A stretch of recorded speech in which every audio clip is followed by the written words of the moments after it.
પરીક્ષા રદ મુદ્દે શક્તિ સિંહની પ્રતિક્રિયા સામે આવી છે। મહેનતુ યુવાનો સાથે ભાજપ સરકારની વારંવાર ક્રૂર મજાક, ઉમેદવારો નોકરીની રાહ જોઈને બેઠા હતા તેવું શક્તિસિંહ ગોહિલ દ્વારા કહેવામાં આવ્યું છે। પરીક્ષાને રદ કરવાનો સરકારનો નિર્ણય અત્યંત આઘાતજનક છે તેવું તેમણે કહ્યું છે।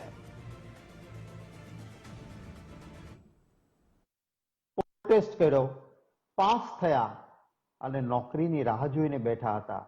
એ આખી સમગ્ર પ્રક્રિયા અને પરીક્ષા રદ કરવાનો નિર્ણય એ આઘાતજનક નિર્ણય છે।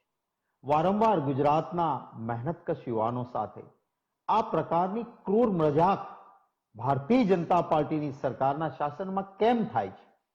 મારો સીધો સવાલ છે, શું આ પ્રકારની પ્રક્રિયાથી સુશાસન છે ગુજરાતમાં એવું આપણે કહી શકશું ખરા? શાસન ચલાવવા માટે કેટલી ગંભીરતા હોવી જોઈએ?